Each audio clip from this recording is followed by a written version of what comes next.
ನಮಸ್ಕಾರ ಎಲ್ಲರಿಗೂ. ಕನ್ನಡದಿಂದ ಇಂಗ್ಲಿಷ್ ಕಲಿಯಿರಿ ಇದರ 10ನೇ ಪಾಠಕ್ಕೆ ತಮ್ಮೆಲ್ಲರಿಗೂ ಸ್ವಾಗತ. ಈ ವಿಡಿಯೋಲಿ ನಾವು ಉಪಪದಗಳ ಬಗ್ಗೆ ಕಲಿಯೋಣ. ಆಯ್ತಾ? ಉಪಪದಗಳಿಗೆ ಇಂಗ್ಲಿಷ್ನಲ್ಲಿ ಆರ್ಟಿಕಲ್ಸ್ ಅಂತೇಳಿ ಹೇಳ್ತೇವೆ.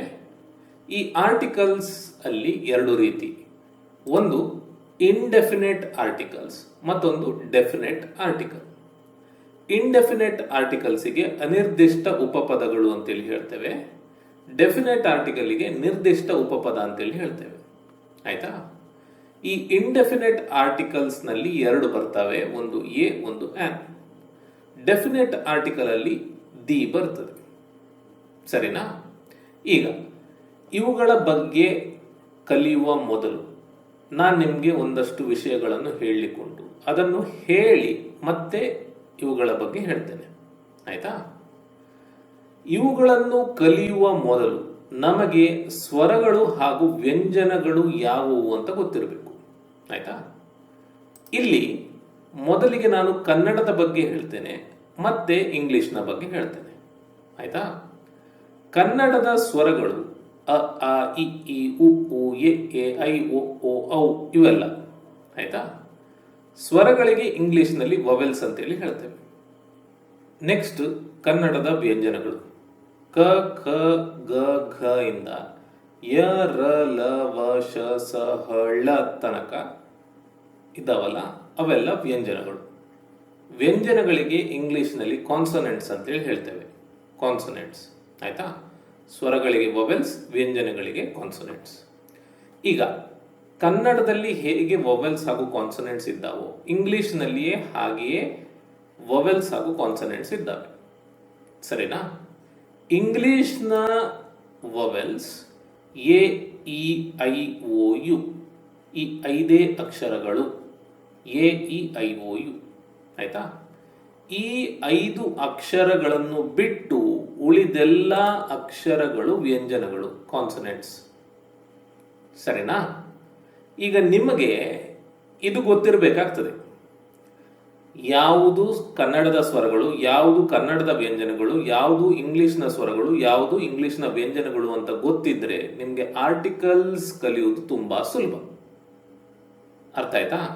ಹಾಗಾಗಿ ಬೇಕಿದ್ರೆ ಈ ಸ್ಕ್ರೀನ್ ಅನ್ನು ಪಾಸ್ ಮಾಡಿ, ಈ ವಿಡಿಯೋವನ್ನು ಪಾಸ್ ಮಾಡಿ ಇದನ್ನು ಬರ್ಕೊಂಡು ಮತ್ತೆ ವಿಡಿಯೋ ನೋಡುವುದನ್ನು ಮುಂದುವರಿಸಿ. ಆಯ್ತಾ? ಈಗ ಮೊದಲು ನಾವು ಇಂಡೆಫಿನೆಟ್ ಆರ್ಟಿಕಲ್ಸ್ನ ಬಗ್ಗೆ ಕಲಿಯೋಣ. ಆಯ್ತಾ? ನಾಮಪದಗಳ ಮೊದಲು ಒಂದು ಅಥವಾ ಒಬ್ಬ ಎಂಬ ಪದಗಳಿಗಾಗಿ ಎ ಅಥವಾ ಆನ್ ಅನ್ನು ಬಳಸಲಾಗುತ್ತದೆ. ಒಂದು ನಾಮಪದ ಇರ್ತದೆ, ಆ ನಾಮಪದದ ಮೊದಲು ಒಂದು ಅಥವಾ ಒಬ್ಬ ಅಂತ ಇದ್ರೆ ಆ ಜಾಗದಲ್ಲಿ ನಾವು ಎ ಅಥವಾ ಆನ್ ಅನ್ನು ಬಳಸಬೇಕು. ಸರಿನಾ? ಹಾಗಾದ್ರೆ ಯಾವಾಗ ಎ ಬಳಸಬೇಕು, ಯಾವಾಗ ಆನ್ ಬಳಸಬೇಕು, ಇದಕ್ಕೇನಾದರೂ ನಿಯಮ ಇದೆಯಾ ಅಂತ ಕೇಳಿದ್ರೆ ನಿಯಮ ಇದೆ. ಬನ್ನಿ ಅದನ್ನು ನೋಡೋಣ. ಒಂದು ಇಂಗ್ಲಿಷ್ ನಾಮಪದವು ಕಾನ್ಸನೆಂಟ್ ನಿಂದ ಆರಂಭವಾಗಿದ್ದರೆ ಅದನ್ನು ಒಂದು ಅಥವಾ ಒಬ್ಬ ಎಂದು ಹೇಳಲು ಎ ಅನ್ನು ಬಳಸಲಾಗುತ್ತದೆ. ಒಂದು ನಾಮಪದ ಅಂದ್ರೆ ನೌನ್ ಬಂದು ಅದರ ಮೊದಲು ಒಂದು ಅಥವಾ ಒಬ್ಬ ಅಂತ ಹೇಳಿ ನಾವು ಹೇಳಬೇಕಾದ್ರೆ ಆ ನಾಮಪದದ ಮೊದಲ ಅಕ್ಷರ ನೋಡಬೇಕು. ಆ ಅಕ್ಷರ ಕಾನ್ಸನೆಂಟ್ ಆಗಿದ್ರೆ ನಾವು ಎ ಅನ್ನು ಬಳಸಬೇಕು. ಸರಿನಾ? ಉದಾಹರಣೆ ಕೊಡ್ತೇನೆ, ಆವಾಗ ನಿಮಗೆ ಕ್ಲಿಯರ್ ಆಗ್ತದೆ. ಒಂದು ಪುಸ್ತಕ, ಅ ಬುಕ್. ನೋಡಿ, ಪುಸ್ತಕಕ್ಕೆ ಇಂಗ್ಲಿಷ್ನಲ್ಲಿ ಬುಕ್ ಅಂತೇಳಿ ಹೇಳ್ತೇವೆ. ಈ ಬುಕ್ನ ಮೊದಲು ನಾವು ಎ ಹಾಕಬೇಕಾ ಆನ್ ಹಾಕಬೇಕಾ ಅಂತ ನಿರ್ಧಾರ ಮಾಡಲಿಕ್ಕೆ ಬುಕ್ ಪದದ ಮೊದಲ ಅಕ್ಷರ ನೋಡಬೇಕು. ಬುಕ್ ಪದದ ಮೊದಲ ಅಕ್ಷರ ಬಿ. ಈ ಬಿ ಅಕ್ಷರ ವೊವೆಲ್ಲ ಕಾನ್ಸನೆಂಟ, ಸ್ವರವ ವ್ಯಂಜನವ? ವ್ಯಂಜನ ಅಲ್ವಾ? ಇದು ವ್ಯಂಜನ ಆದದ್ರಿಂದ ಈ ಬುಕ್ನ ಮೊದಲು ನಾವು ಎ ಅನ್ನು ಬಳಸಬೇಕು, ಆನ್ ಅಲ್ಲ. ಆಯ್ತಾ? ಈ ಎ ಏನು ಪ್ರತಿನಿಧಿಸ್ತದೆ ಅಂದ್ರೆ ಒಂದು ಅನ್ನುವುದನ್ನು. ಒಂದು ಎ, ಪುಸ್ತಕ ಬುಕ್, ಅ ಬುಕ್. ಇನ್ನೊಂದು ಉದಾಹರಣೆ, ಒಂದು ಲೇಖನಿ, ಅ ಪೆನ್. ಪೆನ್ ಅಂದ್ರೆ ಲೇಖನಿ. ಪೆನ್ನ ಮೊದಲು ಎ ಹಾಕಬೇಕಾ ಆನ್ ಹಾಕಬೇಕಾ ಅಂತ ನಿರ್ಧಾರ ಮಾಡಲಿಕ್ಕೆ ಪೆನ್ ಅಕ್ಷರದ ಪೆನ್ ಶಬ್ದದ ಮೊದಲ ಅಕ್ಷರ ನೋಡಬೇಕು. ಮೊದಲ ಅಕ್ಷರ ಪಿ. ಈ ಪಿ ಅಕ್ಷರ ಕಾನ್ಸನೆಂಟ ವವೆಲ್ಲ ನೋಡಬೇಕು. ಇದು ಕಾನ್ಸನೆಂಟ್. ಕಾನ್ಸನೆಂಟ್ ಆಗಿದ್ರೆ ಆ ಪದದ ಮೊದಲು ಎ ಅನ್ನು ಬಳಸಬೇಕು. ಎ ಇಲ್ಲಿ ಒಂದು ಅನ್ನುವುದನ್ನು ಹೇಳ್ತದೆ. ಆಯ್ತಾ? ಇನ್ನಷ್ಟು ಉದಾಹರಣೆಗಳನ್ನು ನೋಡೋಣ. ಒಂದು ಝೀಬ್ರಾ, ಅ ಝೀಬ್ರಾ.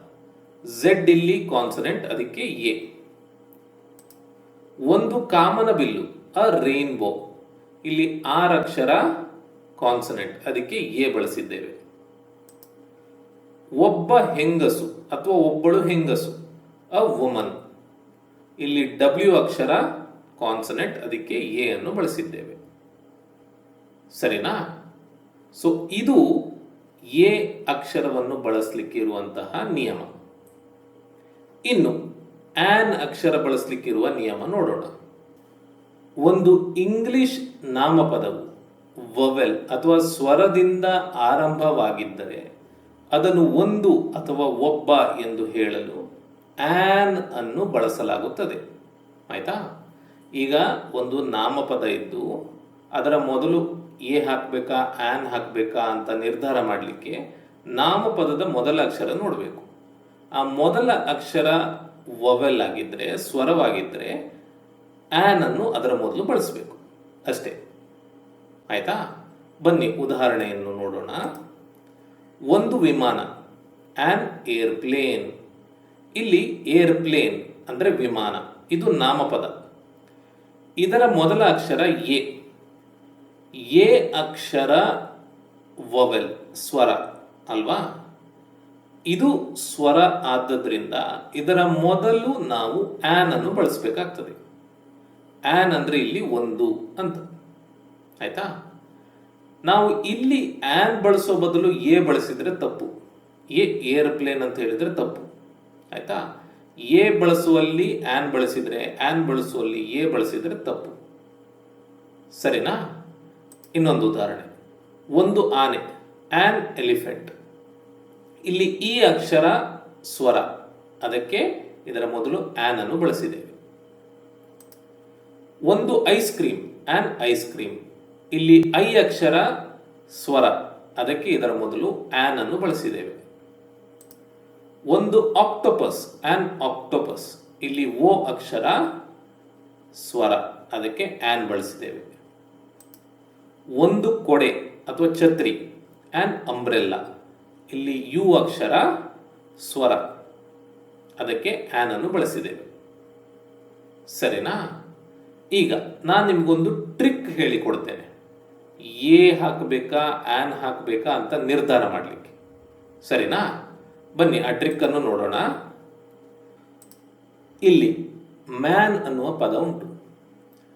ಈ ಮ್ಯಾನ್ ಪದದ ಮೊದಲು ನಿಮಗೆ ಎ ಹಾಕಬೇಕಾ ಅಥವಾ ಆನ್ ಹಾಕಬೇಕಾ ಅಂತ ನಿರ್ಧಾರ ಮಾಡಬೇಕಾದ್ರೆ ನೀವು ಒಂದು ಟ್ರಿಕ್ ಅನ್ನು ಬಳಸ್ಬೋದು. ಅದೇನೆಂದರೆ, ಈ ಮ್ಯಾನ್ ಅನ್ನು ಕನ್ನಡದಲ್ಲಿ ಹೇಗೆ ಬರಿತೀರಿ ಅನ್ನೋದನ್ನು ನೀವು ಮನಸ್ಸಿನಲ್ಲಿಯೇ ಯೋಚಿಸಬೇಕು. ಮ್ಯಾನ್ ಅನ್ನು ಕನ್ನಡದಲ್ಲಿ ಹೀಗೆ ಬರಿತೇವೆ ಅಲ್ವಾ? ಮ್ಯಾನ್ ಅಂತ. ಇದು ನಿಜವಾಗಿಯೂ ಮ್ಯಾ ಅಲ್ಲ, ಇದು ಮ್ಯಾನ್ ಆಯಿತು. ಆದರೆ ಹೀಗೆ ಬರಿತೇವೆ ಅಂಥೇಳಿ ಮನಸ್ಸಿನಲ್ಲಿ ತಿಳ್ಕೊಳ್ಳಿ. ಆಯ್ತಾ? ಈಗ ಈ ಮ್ಯಾನ್ನ ಮೊದಲ ಅಕ್ಷರ ಮ ಅಲ್ವಾ? ಇದು ಕನ್ನಡದ ಸ್ವರವ ವ್ಯಂಜನವ ನೋಡಿ. ಇದು ಕನ್ನಡದ ವ್ಯಂಜನ ಅಲ್ವಾ? ಮ ಅಕ್ಷರ. ಇದು ವ್ಯಂಜನ ಆದದ್ರಿಂದ ನೀವು ಮ್ಯಾನ್ನ ಮೊದಲು ಎ ಅನ್ನು ಬಳಸಬೇಕು. ಸರಿನಾ? ಇನ್ನೊಂದು ಉದಾಹರಣೆ ಕೊಡ್ತೇನೆ. ಎಗ್ ಅಂತ ಉಂಟು. ಎಗ್. ನಿಮಗೆ ಎಗ್ನ ಮೊದಲು ಎ ಹಾಕಬೇಕಾ ಆನ್ ಹಾಕಬೇಕಾ ಅಂತ ನಿರ್ಧಾರ ಮಾಡಬೇಕು ಅಂತಾದರೆ ಮೊದಲು ನಿಮ್ಮ ಮನಸ್ಸಿನಲ್ಲಿ ಈ ಎಗ್ಗನ್ನು ಕನ್ನಡದಲ್ಲಿ ಹೇಗೆ ಬರಿತೀರಿ ಅಂತ ಯೋಚನೆ ಮಾಡಬೇಕು. ಕನ್ನಡದಲ್ಲಿ ಈ ರೀತಿ ಬರಿತೀರಿ ಅಲ್ವಾ, ಎಗ್ ಅಂತ. ಈಗ ಈ ಎಗ್ನ ಎ ಮೊದಲ ಅಕ್ಷರ ಕನ್ನಡದ ಸ್ವರವ ವ್ಯಂಜನವ ಯೋಚನೆ ಮಾಡಿ. ಇದು ಕನ್ನಡದ ಸ್ವರ ಅಲ್ವಾ, ಅದಕ್ಕೆ ನೀವು ಈ ಎಗ್ನ ಮೊದಲು ಆನ್ ಅನ್ನು ಹಾಕಬೇಕು. ಸರಿನಾ? ಈಗ ಎಗ್ಗನ್ನು ಮೊಟ್ಟೆ ಅಂತ ಅನುವಾದ ಮಾಡಿ ಕನ್ನಡದಲ್ಲಿ ಬರೆಯುವುದಲ್ಲ, ಎಗ್ಗನ್ನು ಕನ್ನಡದಲ್ಲಿ ಡೈರೆಕ್ಟ್ ಆಗಿ ಬರಿಬೇಕು. ಇಂಗ್ಲಿಷ್ನ ಎಗ್ಗನ್ನೇ ಕನ್ನಡದಲ್ಲಿ ಬರಿಬೇಕು, ಅನುವಾದ ಮಾಡಿ ಬರೆಯುವುದಲ್ಲ. ಇಂಗ್ಲಿಷ್ನಲ್ಲಿ ಬರೆದ ಮೇಲೆ ಮೊದಲ ಅಕ್ಷರ ಕನ್ನಡದ ಸ್ವರವ ವ್ಯಂಜನವ ನೋಡಬೇಕು. ಸ್ವರ ಆಗಿದ್ರೆ ಆನ್, ವ್ಯಂಜನ ಆಗಿದ್ರೆ ಎ ಹಾಕಿದ್ರೆ ಆಯ್ತು ಅಷ್ಟೇ. ಆಯ್ತಾ? ಉದಾಹರಣೆ ಇನ್ನೊಂದು, ರೂಮ್. ಈ ರೂಮ್ ಅನ್ನು ಕನ್ನಡದಲ್ಲಿ ಹೇಗೆ ಬರೆಯುವುದು? ರೂಮ್ ಅಂತ ಅಲ್ವಾ. ಈ ರ ಅಕ್ಷರ ಸ್ವರವ ವ್ಯಂಜನವ? ವ್ಯಂಜನ. ಅದಕ್ಕೆ ಈ ರೂಮ್ನ ಮೊದಲು ನೀವು ಎ ಅನ್ನು ಬಳಸಬೇಕು, ಒಂದು ಅಂತೇಳಿ ಹೇಳಲಿಕ್ಕೆ. ಆಯ್ತಾ? ಇನ್ನೊಂದು ಉದಾಹರಣೆ, ಐಡಿಯಾ. ಐಡಿಯಾ ಐಡಿಯಾವನ್ನು ಕನ್ನಡದಲ್ಲಿ ಈ ರೀತಿ ಬರೀತೇವೆ. ಮೊದಲ ಅಕ್ಷರ ಐ. ಐ ಕನ್ನಡದ ಸ್ವರ, ಅದಕ್ಕೆ ಐಡಿಯಾದ ಮೊದಲು ಆನ್ ಅನ್ನು ಬಳಸಬೇಕು. ನೈಲ್ ಅಂದ್ರೆ ಮೊಳೆ, ನೈಲ್. ನ ಅಕ್ಷರ ವ್ಯಂಜನ, ಅದಕ್ಕೆ ಈ ನೇಲ್ನ ಮೊದಲು ಎ ಅನ್ನು ಬಳಸಬೇಕು. Auto rickshaw. ಆಟೋ ರಿಕ್ಷಾ ಆ ಅಕ್ಷರ ಸ್ವರ, ಅದಕ್ಕೆ ಇದರ ಮೊದಲು ಆನ್ ಅನ್ನು ಬಳಸಬೇಕು. ಇಯರ್. ಇಯರ್ ಅಂದ್ರೆ ವರ್ಷ. ಆಯ್ತಾ? ಈ ಅನ್ನುವಂಥದ್ದು ವ್ಯಂಜನ, ಅದಕ್ಕೆ ಇಯರ್ನ ಮೊದಲು ಎ ಅನ್ನು ಬಳಸಬೇಕು. ಸರಿನಾ? ಈಗ ಇದೊಂದು ಸಾಮಾನ್ಯವಾಗಿ ಜನರು ಕನ್ಫ್ಯೂಸ್ ಮಾಡ್ಕೊಳ್ತಾರೆ. YEAR ಅಂದ್ರೆ ವರ್ಷ, 1 ವರ್ಷ 2 ವರ್ಷ 3 ವರ್ಷ ಅಂತ ಹೇಳ್ತೇವಲ್ಲ, ಅದು.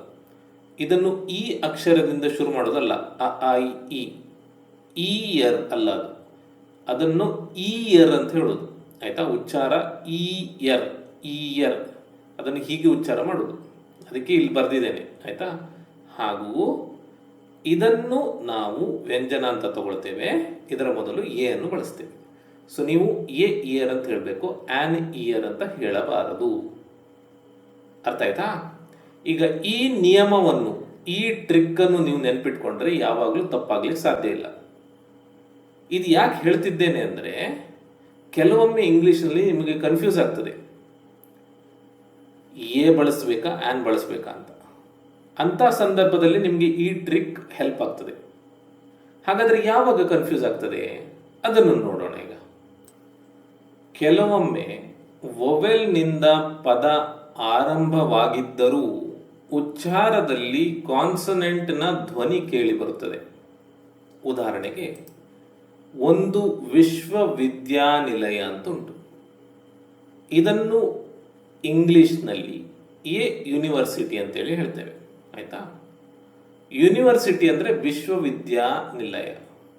ಈಗ ಯೂನಿವರ್ಸಿಟಿಯ ಮೊದಲು ಎ ಹಾಕಬೇಕಾ ಆನ್ ಹಾಕಬೇಕಾ ಅಂತ ನಿರ್ಧಾರ ಮಾಡ್ಬೇಕು ನಿಮಗೆ ಅಲ್ವಾ. ನೀವೇನ್ ಮಾಡ್ತೀರಿ, ಯೂನಿವರ್ಸಿಟಿಯ ಮೊದಲ ಅಕ್ಷರ ವೊವೆಲ್ಲ ಕಾನ್ಸನೆಂಟ್ ಅನ್ನು ನೋಡ್ತೀರಿ.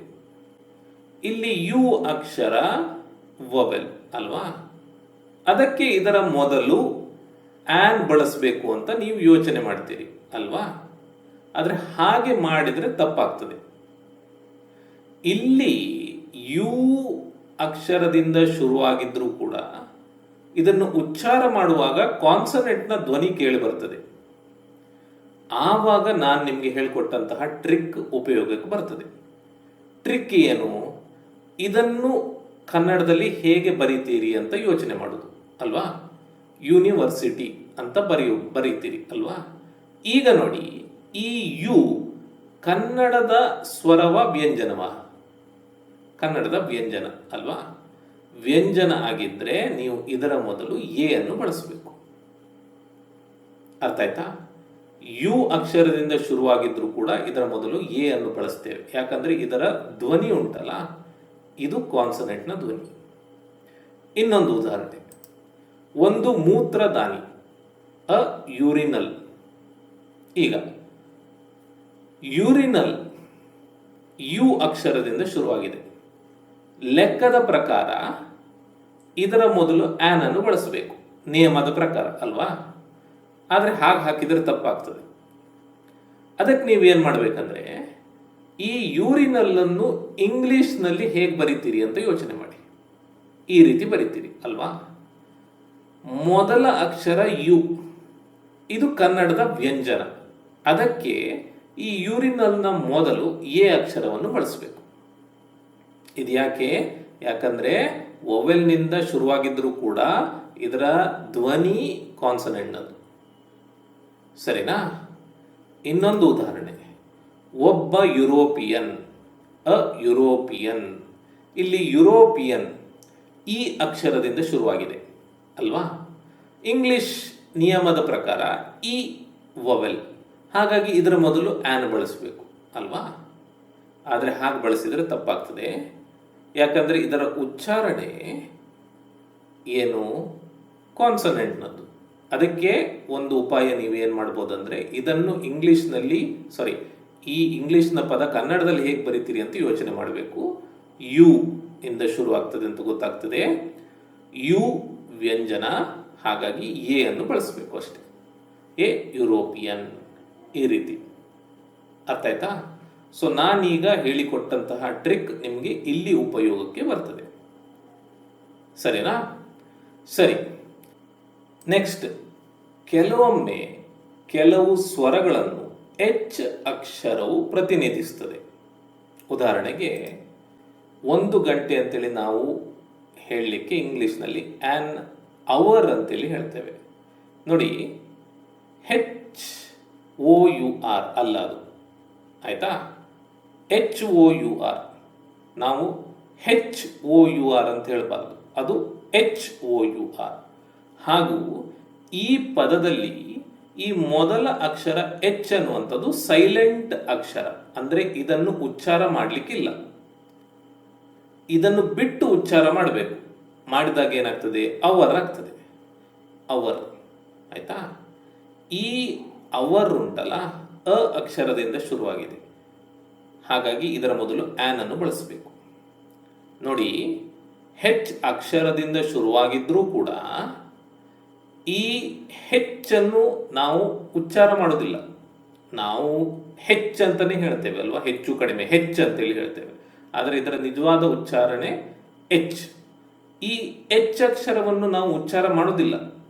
ಅದನ್ನು ಬಿಟ್ಟು OUR ನಾವು ಉಚ್ಚಾರಣೆ ಮಾತ್ರ ಮಾಡ್ತೇವೆ. ಸರಿನಾ?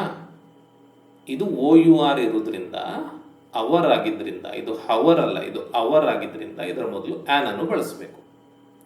ನೆಕ್ಸ್ಟ್, ಒಬ್ಬ ಪ್ರಾಮಾಣಿಕ ವ್ಯಕ್ತಿ ಅನ್ನೋದನ್ನು ನಾವು ಇಂಗ್ಲಿಷ್ನಲ್ಲಿ ಆನ್ ಆನೆಸ್ಟ್ ಮ್ಯಾನ್ ಅಂತೇಳಿ ಹೇಳ್ತೇವೆ ನೋಡಿ. ಇಲ್ಲಿ ಇದು HONEST ಆದರೂ ಕೂಡ ಇದನ್ನು ನಾವು ಉಚ್ಚಾರ ಮಾಡುವಾಗ ಈ ಎಚ್ ಅಕ್ಷರವನ್ನು ಬಿಟ್ಟು ಉಚ್ಚಾರ ಮಾಡ್ತೇವೆ. ನಾವು ಆನೆಸ್ಟ್ ಅಂತ ಉಚ್ಚಾರ ಮಾಡ್ತೇವೆ, ಆಯ್ತಾ. ಆನೆಸ್ಟ್ ಅಂತೇಳಿ ಉಚ್ಚಾರ ಮಾಡೋದ್ರಿಂದ ಆ ಅಕ್ಷರವನ್ನು ನಾವು ಲೆಕ್ಕಕ್ಕೆ ತಗೊಳ್ಬೇಕು. ಇದು ಸ್ವರ ಆದ್ದರಿಂದ ಇದರ ಮೊದಲು ನಾವು ಆನ್ ಅನ್ನು ಬಳಸಬೇಕು. ಆನ್ ಅನ್ನು ಬಳಸಬೇಕು. ಇಲ್ಲಿ ನಾವು ಎ ಆನೆಸ್ಟ್ ಮ್ಯಾನ್ ಅಂತ ಹೇಳಿದ್ರೆ ತಪ್ಪಾಗ್ತದೆ, ಆಯ್ತಾ. ಎ ಅವರ್ ಅಂತ ಹೇಳಿದ್ರೆ ತಪ್ಪಾಗ್ತದೆ. ಸೊ ಇದೆಲ್ಲ ಅಪವಾದಗಳು, ಆಯ್ತಾ. ಕೆಲವುದೆಲ್ಲ ಇಂಗ್ಲಿಷ್ನಲ್ಲಿ ತುಂಬಾ ಅರ್ಥ ಇಲ್ಲದಿದೆ, ಆಯ್ತಾ. ಸೈಲೆಂಟ್ ಅಕ್ಷರ ಬರ್ತದೆ, ಕೆಲವುದು ಉಚ್ಚಾರ ಮಾಡೋದೇ ಬೇರೆ, ಬರೆಯುವಂಥದ್ದೇ ಬೇರೆ. ಸೊ ಇದೆಲ್ಲ ನಿಮಗೆ ಹೋಗ್ತಾ ಹೋಗ್ತಾ ಗೊತ್ತಾಗಬೇಕು, ಆಯ್ತಾ. ಸೊ ಇದು ನಿಮಗೆ ಗೊತ್ತಿಲ್ಲದಿದ್ರೆ ಈಗ ಗೊತ್ತಾಗಿದೆ, ಇನ್ನು ಮುಂದೆ ನೀವು ಸರಿಯಾಗಿ ಮಾತನಾಡಿ, ಆಯ್ತಾ. ನೆಕ್ಸ್ಟ್, ಈ ಎ ಹಾಗೂ ಆನ್ ಅನ್ನು ನಾವು ಕೌಂಟೇಬಲ್ ನೌನ್ಸ್ನ ಎದುರು ಮಾತ್ರ ಬಳಸ್ತೇವೆ. ಅನ್ಕೌಂಟೇಬಲ್ ನೌನ್ಸ್ನ ಎದುರು ಬಳಸುವುದಿಲ್ಲ, ಆಯ್ತಾ. ಕೌಂಟೇಬಲ್ ನೌನ್ಸ್ ಅಂದ್ರೆ ಏನು, ಅನ್ಕೌಂಟೇಬಲ್ ನೌನ್ಸ್ ಅಂದ್ರೆ ಏನು ನಿಮ್ಗೆ ಗೊತ್ತುಂಟು. Boy, a boy. Child, a child. Bridge a bridge, city a city. ಹೀಗೆ ಕೌಂಟೇಬಲ್ ನೌನ್ಸ್ನ ಎದುರುಗಡೆ ಮಾತ್ರ ನಾವು ಎ ಅಥವಾ ಆನ್ ಅನ್ನು ಬಳಸ್ತೇವೆ. ಅನ್ಕೌಂಟೇಬಲ್ ನೌನ್ನ ಎದುರು ಎ ವಾಟರ್ ಅಂತ ನಾವು ಹೇಳುದಿಲ್ಲ, ಆನ್ ವಾಟರ್ ಅಂತ ಹೇಳುದಿಲ್ಲ, ಎ ಆಂಗರ್ ಅಥವಾ ಆನ್ ಆಂಗರ್ ಅಂತ ಹೇಳುದಿಲ್ಲ, ಎ ಡಾರ್ಕ್ ಅಥವಾ ಆನ್ ಡಾರ್ಕ್ ಅಂತ ನಾವು ಹೇಳುದಿಲ್ಲ. ಸರಿನಾ? ಸರಿ, ನೆಕ್ಸ್ಟ್ ಈಗ ನಾವು ಡೆಫಿನೆಟ್ ಆರ್ಟಿಕಲ್ನ ಬಗ್ಗೆ ಕಲಿಯೋಣ. ಆಯ್ತಾ? ದ, ಇದನ್ನು ಕೆಲವೊಮ್ಮೆ ದಿ ಅಂತ ಉಚ್ಚಾರ ಮಾಡ್ತೇವೆ, ದ ಅಂತ ಉಚ್ಚಾರ ಮಾಡ್ತೇವೆ. ಇದನ್ನು ನಾವು ಯಾವಾಗ ಬಳಸ್ತೇವೆ ಅಂದ್ರೆ ನಿರ್ದಿಷ್ಟವಾಗಿ ತಿಳಿದಿರುವ ಒಂದು ನಾಮಪದದ ಬಗ್ಗೆ ಹೇಳುವಾಗ ದ ವನ್ನು ಬಳಸ್ತೇವೆ. ಉದಾಹರಣೆಗೆ ದ ಮ್ಯಾನ್. ಇಲ್ಲಿ ಯಾವ ಮನುಷ್ಯನ ಬಗ್ಗೆ ನೀವು ಮಾತನಾಡ್ತಿದ್ದೀರಿ ಅಂತ ನಿಮಗೆ ಗೊತ್ತಿರ್ತದೋ ಆವಾಗ ನೀವು ದ ವನ್ನು ಬಳಸಬೇಕು. ಆಯ್ತಾ? ದಿ ಎಗ್, ಯಾವ ಮೊಟ್ಟೆಯ ಬಗ್ಗೆ ನೀವು ಮಾತನಾಡ್ತಿದ್ದೀರಿ ಅಥವಾ ಬೇರೆಯೊಬ್ಬರು ಮಾತನಾಡ್ತಿದ್ದಾರೆ ಅಂತ ನಿಮ್ಗೆ ಗೊತ್ತಿರ್ತದೋ ಆವಾಗ ಇದರ ಮೊದಲು ದ ಬಳಸಬೇಕು. The room, the idea, the nail, ಈ ರೀತಿ. ಆಯ್ತಾ? ಯಾವಾಗ ನಿಮಗೆ ಯಾವ ರೂಮ್, ಯಾವ ಐಡಿಯಾ, ಯಾವ ನೇಲ್ ಅಂದ್ರೆ ಮೊಳೆಯ ಬಗ್ಗೆ ನೀವು ಅಥವಾ ಮತ್ತೊಬ್ಬರು ಮಾತನಾಡ್ತಿದ್ದಾರೆ ಅಂತ ನಿಮ್ಗೆ ಗೊತ್ತಿರ್ತದೋ ಆವಾಗ ನೀವು ಅದರ ಮೊದಲು ದ ಬಳಸಬೇಕಾಗ್ತದೆ. ಆಯ್ತಾ? ಈಗ ನಾನು ಹೀಗೆ ಹೇಳಿದ್ರೆ ನಿಮ್ಗೆ ಅರ್ಥ ಆಗೋದಿಲ್ಲ, ನಾನು ಇನ್ನೂ ಡೀಟೇಲ್ ಆಗಿ ಈಗ ಹೇಳ್ತೇನೆ ಉದಾಹರಣೆ ಕೊಟ್ಟು. ಆದರೆ ಅದ್ರ ಮೊದಲು ನೀವು ಇದೊಂದು ನೆನ್ಪಿಟ್ಕೊಳ್ಳಿ. ಆಯ್ತಾ? ಯಾವಾಗ ಪದ ವೊವೆಲ್ನಿಂದ ಶುರು ಆಗ್ತದೋ ಆವಾಗ ಅದ್ರ ಮೊದಲು ನಾವು ದ ಬಳಸಿ ಅದನ್ನು ದಿ ಅಂತ ಉಚ್ಚಾರ ಮಾಡ್ತೇವೆ. ಯಾವಾಗ ಪದ ಕಾನ್ಸನೆಂಟ್ ಇಂದ ಶುರುವಾಗ್ತದೋ ಆವಾಗ ನಾವು ದ ಬಳಸಿ ಅದನ್ನು ದ ಅಂತಾನೆ ಉಚ್ಚಾರ ಮಾಡ್ತೇವೆ. ಇಲ್ಲಿ ಬರ್ದಿದೆ ನೋಡಿ, ದ ಮ್ಯಾನ್. ಇಲ್ಲಿ ಮ್ಯಾನ್ ಅಂತ ಉಂಟು. ಈ ಎಂ ಅಕ್ಷರ ಕಾನ್ಸನೆಂಟ್ ಅಲ್ವಾ? ಸೊ ಇದರ ಮೊದಲು ನಾವು ಹಾಕಿದಂತಹ ದ ವನ್ನು ದ ಅಂತಾನೆ ಉಚ್ಚಾರ ಮಾಡ್ತೇವೆ. Next the egg. ಇಲ್ಲಿ ಈ ಅಕ್ಷರ ಸ್ವರ ಅಲ್ವಾ? ಅದಕ್ಕೆ ಇದರ ಮೊದಲು ನಾವು ಬರೆದಂತಹ ಟಿ ಹೆಚ್ ಅನ್ನು ದಿ ಅಂತ ಉಚ್ಚಾರ ಮಾಡ್ತೇವೆ. The egg. ದ ಎಗ್ ಅಂತ ಹೇಳಿದ್ರು ತಪ್ಪಲ್ಲ, ಆದರೆ ದಿ ಎಗ್ ಅಂತ ಸಾಮಾನ್ಯವಾಗಿ ಹೇಳ್ತೇವೆ ಅಷ್ಟೇ. ಆಯ್ತಾ? The room. ಇಲ್ಲಿ ರ ಅನ್ನುವಂಥದ್ದು ಕಾನ್ಸನೆಂಟ್. The idea. ಇಲ್ಲಿ ಐ ಅನ್ನುವಂಥದ್ದು ವೊವೆಲ್. ಈ ರೀತಿ. ಅರ್ಥ ಆಯ್ತಾ? ಬನ್ನಿ ಈಗ ನಾವು ದ ವನ್ನು ಯಾವಾಗ ಬಳಸ್ತೇವೆ ಅಂತ ಡೀಟೇಲ್ ಆಗಿ ಹೇಳ್ತೇನೆ. ಇಲ್ಲಿ ಒಂದು ವಾಕ್ಯ ಉಂಟು ನೋಡಿ, ನನಗೆ ಒಂದು ಕಲ್ಲು ಕೊಡಿ. ನೀವು ನಿಮ್ಮ ತಂದೆ ಹತ್ರ ಹೇಳ್ತಾ ಇದ್ದೀರಿ. ಆಯ್ತಾ? ಅಪ್ಪ ನನಗೆ ಒಂದು ಕಲ್ಲು ಕೊಡಿ ಅಂತೇಳಿ ಹೇಳ್ತಾ ಇದ್ದೀರಿ. ನಿಮ್ಗೆ ಯಾವುದೋ ಒಂದು ಕೆಲಸಕ್ಕೆ ಒಂದು ಸಣ್ಣ ಕಲ್ಲು ಬೇಕು. ನನಗೆ ಒಂದು ಕಲ್ಲು ಕೊಡಿ ಅಂತ ನೀವು ನಿಮ್ಮ ತಂದೆ ಹತ್ರ ಹೇಳ್ತಾ ಇದ್ದೀರಿ. ಕಲ್ಲು ಭಾರವಾಗಿರಬೇಕು ಅಂತ ನೀವು ಹೇಳ್ತೀರಿ. ಆಯ್ತಾ? ಕಲ್ಲು ಭಾರವಾಗಿರಬೇಕು ಅಂತ ಹೇಳ್ತೀರಿ. ಇಂಗ್ಲಿಷ್ನಲ್ಲಿ ವಾಕ್ಯವನ್ನು ಬರೆದಿದ್ದೇನೆ. ಇದನ್ನು ರಚನೆ ಮಾಡುವುದು ಹೇಗೆ, ಇದ್ರ ಬಗ್ಗೆ ತಲೆಬಿಸಿ ಮಾಡಬೇಡಿ ಈಗ. ಆಯ್ತಾ? ನೋಡಿ, ನನಗೆ ಒಂದು ಕಲ್ಲು ಕೊಡಿ ಅನ್ನೋದನ್ನು ಇಂಗ್ಲಿಷ್ನಲ್ಲಿ ಗಿವ್ ಮಿ ಅ ಸ್ಟೋನ್ ಅಂತೇಳಿ ಹೇಳ್ತೇವೆ. ಇಲ್ಲಿ ಸ್ಟೋನ್ ಅಂದ್ರೆ ಕಲ್ಲು. ಒಂದು ಅನ್ನೋದಕ್ಕೆ ನಾವು ಎ ಬಳಸಿದ್ದೇವೆ, ಯಾಕಂದ್ರೆ ಇಲ್ಲಿ ಎಸ್ ಅಕ್ಷರ ಕಾನ್ಸನೆಂಟ್. ಆಯ್ತಾ? ಈ ವಾಕ್ಯದ ಅರ್ಥ ನೋಡಿ ನೀವು, ನನಗೆ ಒಂದು ಕಲ್ಲು ಕೊಡಿ ಅಂತ ನೀವು ನಿಮ್ಮ ಅಪ್ಪನ ಹತ್ರ ಹೇಳ್ತಿದ್ದೀರಿ. ಯಾವ ಕಲ್ಲು, ಯಾವ ಕಲ್ಲು ಅಂತ ನಿರ್ದಿಷ್ಟವಾಗಿ ನಿಮಗೂ ಗೊತ್ತಿಲ್ಲ, ನಿಮ್ಮ ತಂದೆಗೂ ಗೊತ್ತಿಲ್ಲ. ನಿಮಗೆ ಒಂದು ಕಲ್ಲು ಕೊಟ್ಟರೆ ಸಾಕು, ನಿಮ್ಮ ತಂದೆ ಅವರ ಕೈಗೆ ಯಾವ ಕಲ್ಲು ಸಿಗ್ತದೋ ಅದು ಕೊಡ್ತಾರೆ. ಅದೇ ಕಲ್ಲು ಅಥವಾ ಇದೇ ಕಲ್ಲು ಅಂತ ನೀವು ಹೇಳಲಿಲ್ಲ, ನಿಮ್ಮ ತಂದೆಗೂ ಗೊತ್ತಿಲ್ಲ. ನೀವೇನು ಹೇಳ್ತಿದ್ದೀರಿ? ಅಪ್ಪ ನನಗೊಂದು ಕಲ್ಲು ಕೊಡಿ ಅಂತೇಳಿ ಹೇಳ್ತಾ ಇದ್ದೀರಿ. ಸೊ ಇಲ್ಲಿ ನಿಮಗೆ ನಿರ್ದಿಷ್ಟವಾಗಿ ಗೊತ್ತಿಲ್ಲ. ನಿರ್ದಿಷ್ಟವಾಗಿ ನಿಮಗೆ ಗೊತ್ತಿಲ್ಲದೆ ಇದ್ದಾಗ ಎ ಅನ್ನು ಬಳಸಬೇಕು. ಆಯ್ತಾ? ನೆಕ್ಸ್ಟ್ ವಾಕ್ಯ ನೋಡಿ, ಕಲ್ಲು ಭಾರವಾಗಿರಬೇಕು ಅಂತ. ಇಲ್ಲಿ ಕಲ್ಲು ಅಂತ ಉಂಟು. ಯಾವ ಕಲ್ಲು? ಯಾವ ಕಲ್ಲು ಅಂದ್ರೆ ನಿಮ್ಮ ತಂದೆ ನಿಮಗೆ ಕೊಡ್ತಾರಲ್ಲ ಆ ಕಲ್ಲು. ಅರ್ಥ ಮಾಡ್ಕೊಳ್ಳಿ. ಇಲ್ಲಿ ನೀವೇನು ಕೇಳ್ತಾ ಇದ್ದೀರಿ? ಒಂದು ಕಲ್ಲು ಕೊಡಿ ಅಂತ ಕೇಳ್ತಾ ಇದ್ದೀರಿ ಅಷ್ಟೇ, ಯಾವುದೋ ಒಂದು ಕಲ್ಲು. ಸರಿನಾ? ನಿಮ್ಮ ತಂದೆ ನಿಮಗೆ ಕಲ್ಲು ಕೊಡ್ತಾರೆ. ಆದರೆ ನೀವು ಹೇಳ್ತೀರಿ ಕಲ್ಲು ಭಾರವಾಗಿರ್ಬೇಕು ಅಂತ. ಅಂದ್ರೆ ನಿಮಗೆ ಕೊಡುವಂತಹ ಕಲ್ಲು ಭಾರವಾಗಿರ್ಬೇಕು ಅಂತ. ಅಂದ್ರೆ ನಿಮಗೆ ಇಲ್ಲಿ ಯಾವ ಕಲ್ಲು ಅಂತ ಗೊತ್ತುಂಟು. ನಿಮ್ಮ ತಂದೆ ನಿಮಗೆ ಯಾವ ಕಲ್ಲು ಕೊಡ್ತಾರೋ ಆ ಕಲ್ಲು ಅಂತ ನಿಮಗೆ ಗೊತ್ತುಂಟು. ಅದಕ್ಕೆ ನಾವು ಇಲ್ಲಿ ದ ಸ್ಟೋನ್ ಅಂತ ಬಳಸ್ತೇವೆ. ಇಲ್ಲಿ ಗಿವ್ ಮಿ ಅ ಸ್ಟೋನ್ ಅಂದ್ರೆ ಯಾವುದೋ ಒಂದು ಕಲ್ಲು ಕೊಡಿ ಅಂತ. ಇಲ್ಲಿ the stone must be heavy ಅಂದ್ರೆ ಕೊಡುವಂತಹ ಕಲ್ಲು, ಯಾವುದು ಕೊಡ್ತಿರೋ ತೊಂದರೆ ಇಲ್ಲ, ಆದ್ರೆ ಕೊಡುವಂತಹ ಕಲ್ಲು ಭಾರವಾಗಿರ್ಬೇಕು ಅಂತ. ಅಂದ್ರೆ ಯಾವ ಕಲ್ಲು ಬಗ್ಗೆ ಮಾತನಾಡ್ತಿದ್ದೀರಿ ಅಂತ ಎರಡನೇ ವಾಕ್ಯದಲ್ಲಿ ನಿಮ್ಗೆ ಗೊತ್ತಾಗಿದೆ, ಆಯ್ತಾ? ಮೊದಲನೇ ವಾಕ್ಯದಲ್ಲಿ ಯಾವುದೋ ಒಂದು ಕಲ್ಲು ಅಂತ ಅರ್ಥ, ಎರಡನೇ ವಾಕ್ಯದಲ್ಲಿ ಕೊಡುವಂತಹ ಕಲ್ಲು ಅನ್ನುವ ಅರ್ಥ. ಸರಿನಾ? ಸೊ ಹೀಗೆ ಆದ ಮೇಲೆ ನಾವು ದವನ್ನು ಬಳಸ್ತೇವೆ. ಇನ್ನೊಂದು ಉದಾಹರಣೆ ನೋಡೋಣ, ಇದು ಅರ್ಥ ಆಗದಿದ್ರೆ. ನಾನು ಒಂದು ಪೆನ್ ಖರೀದಿಸಿದೆ, ಪೆನ್ ಅಗ್ಗವಾಗಿತ್ತು, ಆಯ್ತಾ? ನೋಡಿ, ಅಂಗಡಿಗೆ ಹೋಗಿ ನೀವು ಒಂದು ಪೆನ್ ಕೊಡಿ ಅಂತ ಹೇಳ್ತೀರಿ, ಆಯ್ತಾ? ಒಂದು ಲೇಖನಿ ಕೊಡಿ ಅಂತ ಹೇಳಿ ಅಂಗಡಿಯವರ ಹತ್ರ ಹೇಳ್ತೀರಿ. ನಂಗೊಂದು ನೀಲಿ ಶಾಯಿಯ ಪೆನ್ ಕೊಡಿ ಅಂತ ಹೇಳ್ತೀರಿ, ಆಯ್ತಾ? ಯಾವ ಪೆನ್? ಯಾವುದೋ ಒಂದು ಕಂಪನಿಯ ಪೆನ್ ಆಗಿರ್ಬೋದು. ಒಂದು 10 ಪೆನ್ ಇರ್ತದೆ ಅಲ್ಲಿ ಅದೇ ಕಂಪನಿ, ಅವು ಯಾವುದೋ ಒಂದು ತೆಗೆದುಕೊಡ್ತಾರೆ ಅಲ್ವಾ? ನೀವು ಅದೇ ಪೆನ್ ಬೇಕು ನನಗೆ ಅಂತ ಹೇಳಿ ಬೆರಳು ಮಾಡಿ ತೋರಿಸ್ತೀರಾ? ಇಲ್ಲ ಅಲ್ವಾ? ನನಗೊಂದು ಉದಾಹರಣೆಗೆ ಸೆಲ್ಲೋ ಗ್ರಿಪ್ಪರ್ ಪೆನ್ ಕೊಡಿ ನೀಲಿ ಶಾಯಿಯದ್ದು ಅಂತ ಹೇಳ್ತೀರಿ. ಸೆಲ್ಲೋ ಗ್ರಿಪ್ಪರ್ ಅದೊಂದು ಬ್ರ್ಯಾಂಡ್, ಅದು 50 ಸೆಲ್ಲೋ ಗ್ರಿಪ್ಪರ್ ಇರ್ತದೆ ಅವ್ರ ಅಂಗಡಿಯಲ್ಲಿ, 50ರಲ್ಲಿ ಯಾವುದೋ ಒಂದು ತೆಕ್ಕೊಡ್ತಾರೆ ನಿಮಗೆ ಅಲ್ವಾ? ಸೊ ಇಲ್ಲಿ ಯಾವ ಪೆನ್ ಅಂತ ನಿಮಗೆ ಗೊತ್ತಿಲ್ಲ. ನಾನು ಒಂದು ಪೆನ್ ಖರೀದಿಸಿದೆ, ಐ ಬಾಟ್ ಅ ಪೆನ್, ನಾನೊಂದು ಪೆನ್ ಖರೀದಿಸಿದೆ. ಅದೇ ಪೆನ್ ಇದೇ ಪೆನ್ ಅಂತಿಲ್ಲ, ಒಂದು ಪೆನ್ ಖರೀದಿಸಿದೆ. ಪೆನ್ ಅಗ್ಗವಾಗಿತ್ತು. ಇಲ್ಲಿ ಪೆನ್ ಅಂದ್ರೆ ಯಾವ್ದರ್ಥ? ಇಲ್ಲಿ ಯಾವ ಪೆನ್ ಅಂದ್ರೆ ನೀವು ಖರೀದಿಸಿದ ಪೆನ್ ಅಂತ. ಐ ಬಾಟ್ ಅ ಪೆನ್, ಇಲ್ಲಿ ಪೆನ್ನ ಮೊದಲು ಎ ಬಳಸಿದ್ದೇವೆ. ಎ ಯಾಕೆ ಬಳಸಿದ್ದೇವೆ? ನಮ್ಗೆ ಗೊತ್ತಿಲ್ಲ ಯಾವ ಪೆನ್ ಅಂತ ಹೇಳಿ. ನಾನು ಒಂದು ಪೆನ್ ತಗೊಂಡೆ, ಒಂದು ಪೆನ್ ನಾನು ತಗೊಂಡೆ, ಅದರ ಬಗ್ಗೆ ನನಗೆ ಗೊತ್ತಿಲ್ಲ, ನಾನೊಂದು ಪೆನ್ ತಗೊಂಡೆ ಅಷ್ಟೇ. ನಾನು ತಗೊಂಡಂತಹ ಪೆನ್ ಚೀಪ್ ಆಗಿತ್ತು, ಅಗ್ಗವಾಗಿತ್ತು. ಇಲ್ಲಿ ನಿಮ್ಗೆ ಗೊತ್ತಾಯ್ತು ಯಾವ ಪೆನ್ ಅಂತ ಹೇಳಿ. ಯಾವ ಪೆನ್? ಖರೀದಿ ಮಾಡಿದಂತಹ ಪೆನ್. ಅದಕ್ಕೆ ಅದರ ಮೊದಲು ದವನ್ನು ಬಳಸ್ತೀರಿ. ಅರ್ಥ ಆಯ್ತಾ?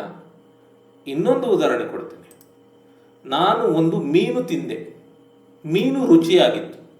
ನಾನು ಒಂದು ಮೀನು ತಿಂದೆ, ಮೀನು ರುಚಿಯಾಗಿತ್ತು ಅಂತ ವಾಕ್ಯ, ಸರಿನಾ? ಈಗ ಹೋಟೆಲಿಗೆ ಹೋಗ್ತೀರಿ, ಒಂದು ಮೀನು ಕೊಡಿ ಅಂತೇಳಿ ಹೇಳ್ತೀರಿ, ಒಂದು ಮೀನು ಫ್ರೈ ಕೊಡಿ ಅಂತೇಳಿ ಹೇಳ್ತೀರಿ, ಆಯ್ತಾ? ನಿಮಗೆ ಆ ಹೋಟೆಲ್ನವರು ಯಾವುದೋ ಒಂದು ಮೀನನ್ನು ಫ್ರೈ ಮಾಡಿ ಕೊಡ್ತಾರೆ, ಸರಿನಾ? ನೀವು ಬೆರಳು ಮಾಡಿ ಅದೇ ಮೀನನ್ನು ನನಗೆ ಫ್ರೈ ಮಾಡಿ ಕೊಡಿ ಅಂತ ಹೇಳೋದಿಲ್ಲ, ನನಗೊಂದು ಮೀನು ಫ್ರೈ ಕೊಡಿ ಅಂತ ಹೇಳ್ತೀರಿ. ಅದು ಯಾವ್ದು ತಿಂತೀರೋ ಅದು, ಆಯ್ತಾ? ಅವರು ಒಂದು ಮೀನನ್ನು ನಿಮಗೆ ತಂದು ಕೊಡ್ತಾರೆ, ನೀವು ತಿಂತೀರಿ, ಆಮೇಲೆ ಹೇಳ್ತೀರಿ ಮೀನು ರುಚಿಯಾಗಿತ್ತು ಅಂತ ಹೇಳ್ತೀರಿ. ಯಾವ ಮೀನು? ನೀವು ತಿಂದಂತಹ ಮೀನು, ನೀವು ತಿಂದಂತಹ ಮೀನು. ಅರ್ಥ ಆಯ್ತಾ? ಮೊದಲಿಗೆ ನೀವು ಮೀನು ತಿಂದ್ರಿ ಅಂತ ಹೇಳ್ತಾ ಇದ್ದೀರಿ, ಯಾವುದೋ ಒಂದು ಮೀನು. ಆಮೇಲೆ ಹೇಳ್ತಾ ಇದ್ದೀರಿ ತಿಂದಂತಹ ಮೀನು ರುಚಿಯಾಗಿತ್ತು ಅಂತ ಹೇಳಿ. ಅದನ್ನು ಇಂಗ್ಲಿಷ್ನಲ್ಲಿ ಈ ರೀತಿ ಹೇಳ್ತೇವೆ, ಐ ಏಟ್ ಅ ಫಿಶ್ ಅಂತೇಳಿ ಮೊದಲು ಹೇಳಬೇಕು. ಇಲ್ಲಿ ಎ ಯಾಕೆ ಬಳಸಿದ್ದೇವೆ ಅಂದರೆ ಯಾವ ಮೀನು ಅಂತ ಗೊತ್ತಿಲ್ಲ, ಒಂದು ಮೀನು ಅಷ್ಟೇ, ಯಾವುದೋ ಒಂದು ಮೀನು, ಆಯ್ತಾ? ಯಾವುದೋ ಒಂದು ಮೀನು. The fish was tasty. ಇಲ್ಲಿ ಯಾವ ಫಿಶ್? ತಿಂದಂತಹ ಫಿಶ್, ತಿಂದಂತಹ ಮೀನು. ಯಾವುದು ಮೀನು ಅಂತ ನಿಮ್ಗೆ ಗೊತ್ತುಂಟಿಲ್ಲಿ, ಅದಕ್ಕೆ ಅದರ ಮೊದಲು ದವನ್ನು ಬಳಸಬೇಕು. ಅರ್ಥ ಆಯ್ತಾ? ಸೊ ಈ ಎ ಅನ್ನುವಂಥದ್ದು ಒಂದು ಅಥವಾ ಒಬ್ಬ ಅಥವಾ ಯಾವುದೋ ಒಂದು ಅಥವಾ ಯಾವನೋ ಒಬ್ಬ ಅನ್ನೋದನ್ನು ಸೂಚಿಸ್ತದೆ. ಅರ್ಥ ಆಯ್ತಾ? ದವನ್ನು ಯಾವಾಗ ಬಳಸ್ತೇವೆ ಅಂದರೆ ನಾವು ಯಾವುದರ ಬಗ್ಗೆ ಮಾತನಾಡ್ತಿದ್ದೇವೆ ಅಂತ ನಿರ್ದಿಷ್ಟವಾಗಿ ಗೊತ್ತಿರ್ತದೋ ಆವಾಗ ದವನ್ನು ಬಳಸ್ತೇವೆ, ಸರಿನಾ? ಸರಿ. ಈಗ ಇದಕ್ಕೊಂದು ಅಪವಾದ ಉಂಟು. ನಮಗೆ ಒಬ್ಬ ವ್ಯಕ್ತಿ ಅಥವಾ ಸ್ಥಳದ ಬಗ್ಗೆ ನಿರ್ದಿಷ್ಟವಾಗಿ ತಿಳಿದಿದ್ದರೂ ಅವರ ಅಥವಾ ಅದರ ಹೆಸರಿನ ಮೊದಲಿಗೆ ದ ಸೇರಿಸಿ ಹೇಳುವುದು ತಪ್ಪು. ಅಂದರೆ ನೋಡಿ, ನಾವು the Ramesh, the Sahana, the Belgaum, the Goa ಅಂತ ಹೇಳುವುದಿಲ್ಲ. ಇದು ವ್ಯಕ್ತಿಯ ಹೆಸರು. ಇದು ಒಂದು ಸ್ಥಳದ ಹೆಸರು. ನಮಗೆ ರಮೇಶ್ ಯಾರಂತ ಗೊತ್ತಿರ್ಬೋದು, ನನ್ನ ಫ್ರೆಂಡ್ ಇರ್ಬೋದು, ನನ್ನ ಮಗ ಇರ್ಬೋದು. ಯಾವ ರಮೇಶ್ ಅಂಥೇಳಿ ನಂಗೆ ಗೊತ್ತಿರ್ಬೋದು ನಾನು ಮಾತನಾಡುವಾಗ. ಗೊತ್ತಿದ್ರೂ ಕೂಡ ನಿರ್ದಿಷ್ಟವಾಗಿ ಹೆಸರಿನ ಮೊದಲು ನಾವು ದವನ್ನು ಬಳಸೋದಿಲ್ಲ. ಸಹನಾ ನನ್ನ ಹೆಂಡತಿ ಇರ್ಬೋದು, ತಂಗಿ ಇರ್ಬೋದು, ಮಗಳಿರ್ಬೋದು. Sahana is a good girl ಅಂತೇಳಿ ಹೇಳುವಾಗ the Sahana is good girl ಅಂತ ಹೇಳೋದಿಲ್ಲ ನಾವು. ಆಯ್ತಾ? The Sahana is a good girl ಅಂತ ನಾವು ಹೇಳುವುದಿಲ್ಲ. ದ ಬಳಸೋದಿಲ್ಲ ಹೆಸರಿನ ಮೊದಲು. ದ ಬೆಳಗಾಂ ಯಾವುದಂತ ನಮ್ಗೆ ಗೊತ್ತುಂಟು, ಗೋವಾ ಯಾವುದಂತ ನಮ್ಗೆ ಗೊತ್ತುಂಟು, ನಿರ್ದಿಷ್ಟವಾಗಿ ಗೊತ್ತುಂಟು ಗೋವಾ ಏನು ಅಂತ. ಆದರೆ ಸ್ಥಳದ ಮೊದಲು ನಾವು ದವನ್ನು ಬಳಸುವುದಿಲ್ಲ. ಅರ್ಥ ಆಯ್ತಾ? ಈಗ ನೀವು ಏನು ನೆನ್ಪಿಟ್ಕೊಳ್ಬೇಕು ಅಂದರೆ ಎ ಹಾಗೂ ಆ್ಯನ್ ಅನ್ನು ಮನುಷ್ಯರ ಹೆಸರಿನ ಮೊದಲು ಬಳಸುವುದಿಲ್ಲ. ಆಯಿತಾ? ಇದನ್ನು ನಾನು ಯಾಕೆ ಹೇಳ್ತಿದ್ದೇನೆ ಅಂದರೆ ನನ್ನ ಈ ವಿಡಿಯೋ ಸೀರೀಸ್ನ ಮೊದಲನೇ ವಿಡಿಯೋ ಅದರಲ್ಲಿ ನಾನು ನಿಮಗೆ ಎಕ್ಸಸೈಸ್ ಕೊಟ್ಟಿದ್ದೆ. ಆ ಎಕ್ಸಸೈಸಲ್ಲಿ ತುಂಬ ಜನರು ಮಿಸ್ಟೇಕ್ ಮಾಡಿದರು. ಅದೇನೆಂದರೆ ಹೆಸರಿನ ಮೊದಲು ಎ ಹಾಕಿಬಿಟ್ಟಿದ್ರು. I am a Ramesh, I am a Anita ಅಂತ ಹೇಳ್ತಾ ಇದ್ರು. ಆದರೆ ನೆನ್ಪಿಟ್ಕೊಳ್ಳಿ, ಹೆಸರಿನ ಮೊದಲು ಎ ಅಥವಾ ಆ್ಯನ್ ಅನ್ನು ಹಾಕಲಿಕ್ಕಿಲ್ಲ. ಸೊ ನೀವೇನು ಹೇಳಬೇಕು ಅಂದರೆ I am Ramesh, I am Anita, I am Rashmi, I am Manjunath, ಈ ರೀತಿ. ಅರ್ಥ ಆಯ್ತಾ? ಈಗ ಎ ಅಥವಾ ಆ್ಯನ್ ಪದದ ಅರ್ಥ ಏನು? ಒಂದು ಅಥವಾ ಒಬ್ಬ ಅಥವಾ ಒಬ್ಬಳು ಅಂತ ಅಲ್ವಾ? ನಾವು ಯಾವತ್ತಾದರೂ ಕನ್ನಡದಲ್ಲಿ ನಾನು ಒಬ್ಬ ರಮೇಶ ಅಂತ ಹೇಳ್ತೇವ ಮತ್ತೊಬ್ಬರ ಹತ್ರ? ನಾನು ಒಬ್ಬಳು ಅನಿತಾ ಅಂತ ಯಾರ ಹತ್ರ ಆದರೂ ಹೇಳ್ತೇವ? ಇಲ್ಲ ಅಲ್ವಾ? ಹಾಗಾಗಿ ಎ ಪದವನ್ನು ಅಥವಾ ಎ ಅಕ್ಷರವನ್ನು ನಾವು ಹೆಸರಿನ ಮೊದಲು ಹಾಕಲಿಕ್ಕಿಲ್ಲ. ಸರಿನಾ? ಈಗ ಇನ್ನೊಂದು ಮಿಸ್ಟೇಕ್ ಕೂಡ ಮಾಡಿದ್ರು ಎಕ್ಸಸೈಸಲ್ಲಿ. ಅದೇನೆಂದರೆ I am tailor, I am plumber ಅಂತ ಹಾಕಿದ್ರು. ಆದರೆ ಇಲ್ಲಿ ನೀವು ಎ ಅನ್ನು ಹಾಕಬೇಕಾಗ್ತದೆ. I am a tailor, I am a plumber ಅಂತ ಹೇಳಬೇಕಾಗ್ತದೆ. ನೋಡಿ, ಕನ್ನಡದಲ್ಲಿ ನಾನೊಬ್ಬ ಶಿಕ್ಷಕ, ನಾನೊಬ್ಬ ದರ್ಜಿ, ನಾನೊಬ್ಬ ಪ್ಲಂಬರ್, ನಾನೊಬ್ಬ ಎಲೆಕ್ಟ್ರಿಷಿಯನ್ ಅಂತ ಹೇಳ್ತೇವೆ ಅಲ್ವಾ? ನಾನು ಒಬ್ಬ ಪ್ಲಂಬರ್, ನಾನು ಒಬ್ಬ ಟೈಲರ್. ಈ ಒಬ್ಬ ಅನ್ನುವ ಪದಕ್ಕೆ ಎ ಅನ್ನು ಬಳಸಬೇಕಾಗ್ತದೆ. ನಾವು ಕನ್ನಡದಲ್ಲಿ ಸಾಮಾನ್ಯವಾಗಿ ಎ ಅನ್ನು ಬಳಸೋದಿಲ್ಲ, ಅಂದರೆ ಒಬ್ಬ ಅಂತ ಹೇಳೋದಿಲ್ಲ. ನಾನು ಒಬ್ಬ ಟೈಲರ್ ಅಂತ ಹೇಳೋದಿಲ್ಲ. ನಾನು ಟೈಲರ್ ಅಂದರೆ ನನ್ನ ಕೆಲಸ ಬಟ್ಟೆ ಹೊಲಿಯುವಂಥದ್ದು ಅಂತ ಅನ್ನುವ ಅರ್ಥದಲ್ಲಿ ಹೇಳ್ತೇವೆ. ನಾನು ಟೈಲರ್, ನಾನು ಪ್ಲಂಬರ್ ಅಂತ ಹೇಳ್ತೇವೆ. ಆದರೆ ನಿಜವಾದ ವಾಕ್ಯ ನಾನು ಒಬ್ಬ ಟೈಲರ್, ನಾನು ಒಬ್ಬ ಶಿಕ್ಷಕ, ನಾನು ಒಬ್ಬ ಇಂಜಿನಿಯರ್, ಈ ರೀತಿ. ಸರಿನಾ? ಸೊ ಹಾಗಾಗಿ ಎ ಅನ್ನು ಇಲ್ಲಿ ಬಳಸಬೇಕಾಗ್ತದೆ. ಸೊ ಈ ತಪ್ಪನ್ನು ಕೂಡ ನೀವು ಮೊದಲ ವಿಡಿಯೋಲಿ ಮಾಡಿದ್ರಿ, ಇನ್ನೂ ಮಾಡಬೇಡಿ. ಅರ್ಥ ಆಯ್ತಾ? ಸರಿ. ಸೊ ಈಗ ನಿಮಗೆ ಎ, ಆ್ಯನ್ ಹಾಗೂ ದ ಎಲ್ಲೆಲ್ಲಿ ಬಳಸಬೇಕು ಅಂತ ಗೊತ್ತಾಗಿದೆ ಅಂತ ಹೇಳಿ ತಿಳ್ಕೊಂಡಿದ್ದೇನೆ. ಮುಂದೆ ವಾಕ್ಯಗಳನ್ನು ರಚಿಸುತ್ತಾ ಸರಿಯಾಗಿ ಬರ್ತದೆ ನಿಮಗೆ. ಆಯಿತಾ? ಈಗ ಇಲ್ಲಿ ನಿಮಗೆ ಒಂದು ಎಕ್ಸಸೈಸ್ ಉಂಟು. ಇಲ್ಲಿ ಇಷ್ಟು ಪದಗಳನ್ನು ಹಾಕಿದ್ದೇನೆ. ಈ ಪದಗಳ ಮೊದಲು ಎ ಹಾಕಬೇಕಾ ಆ್ಯನ್ ಹಾಕಬೇಕಾ ಅನ್ನೋದನ್ನು ನೀವು ನಿರ್ಧಾರ ಮಾಡಿ ಕಮೆಂಟ್ ಬಾಕ್ಸಲ್ಲಿ ಹಾಕಿ. ಸರಿನಾ?